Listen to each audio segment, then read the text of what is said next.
and today we're going to go over how to prune fruit trees. Here we go.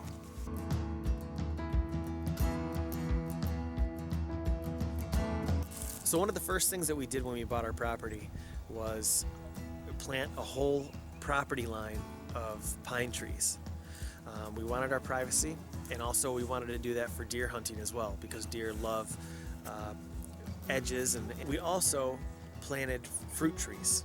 In our first year we planted 3 fruit trees. The second year we planted I think 5, and then every year since then we've planted at least 2 to 3. And they're apple, cherry, Bartlett pear.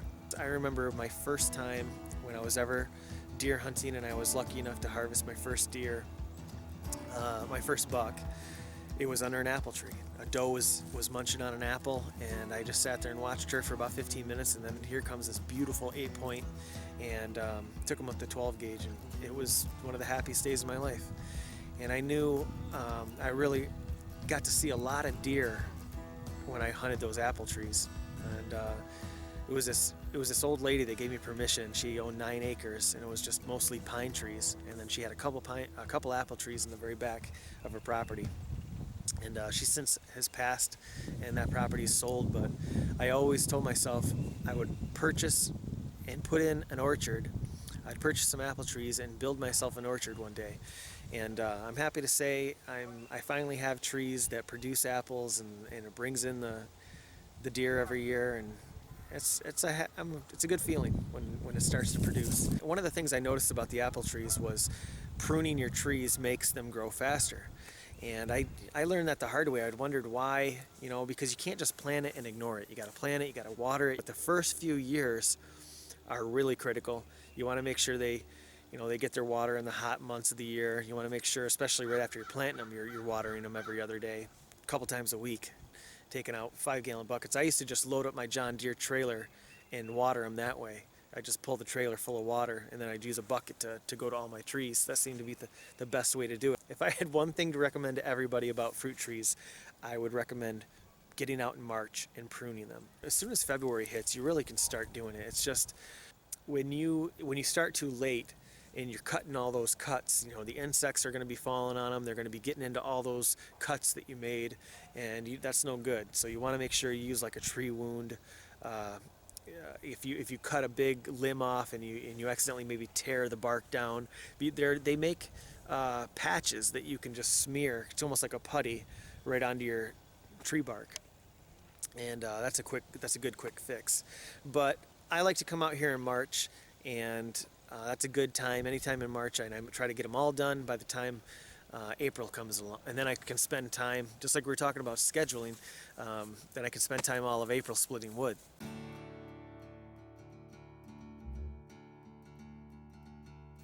First thing we do is we sit back and we look at the tree, we walk around it, we try to picture the main skeleton of the tree. Which limbs are we going to keep in order to branch out and train the tree to, this is the way we want it to grow. You never really want to cut more than 30% of the tree.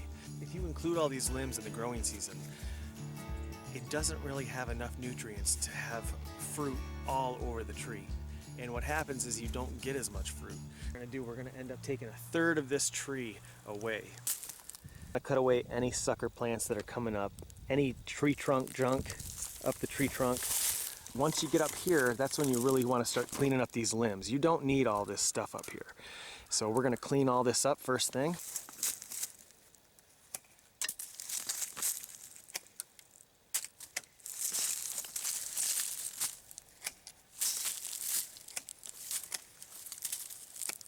We'll give it a little bit of room. We'll go up a little bit, and then we'll move over. So that's how we shape out, our fruit trees, is just to try to give it a lot of airflow and avoid crossing and clutter. And see how this one's damaged right here? I'm just going to cut this right off. And now a lot more energy can go to this whole limb, and this limb's going to get big. It's going to get strong, and that's why you prune your trees. And just remember, this is going to make it. It's going to tell it to go and grow. Cut this right here.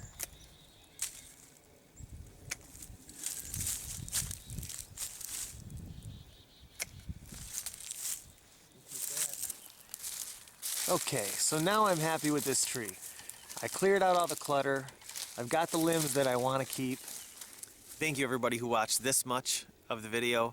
Okay, this is all good, but Bobby, what does it have to do with rabbits? So I'll tell you, those branches, those little clippings that you clipped off your fruit trees, and it can even be a crabapple tree. Take those, fill up your wheelbarrow, and pile them up near your rabbitry. And every morning and evening when you go to feed and water your rabbits, take a couple sticks and throw them into each cage. Your rabbits will love them. You know, with rabbits' teeth, they never stop growing. They need all these different chewing opportunities, whether it's ice or pine or softwood. But these fruit trees, they love the taste, and it's beneficial to them. They're gonna enjoy peeling it like a corn cob. So be sure to take those. You know, if you're not cloning them, we also clone our fruit trees as well. So you can also try that. You know, use some just take the bottom of them, cut them at a 45. Use some root stimulator, some Miracle Grow, some powder or gel. You might get lucky and clone your fruit trees, or you can feed them to your rabbits. But I'll also include some tree wound compound in the description below if anybody wants to use that. If anybody had any questions about this video today, be sure to let me know. I'll try to answer you as soon as possible. But I'll put up a couple links, I'll put up a list of things that I would recommend researching, so you really can get a good handle on how to clip and prune your fruit trees correctly. So originally we were going to do pruning your trees and recharging your garden soil, but this pruning just went so long that we're going to have to put that on the next video. So stay tuned for that in the next few days. The video is already captured, but we have to edit everything still. So still be a few days for that. So hope everybody enjoyed the video. Again, thank you for watching this much, and until next time, we'll see you on the next video.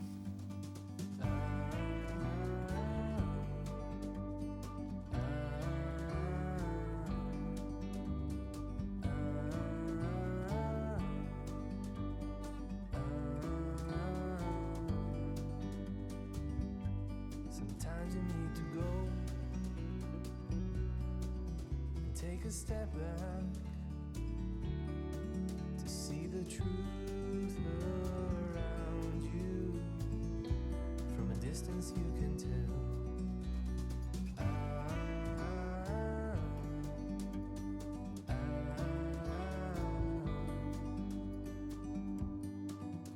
You and me were meant to be.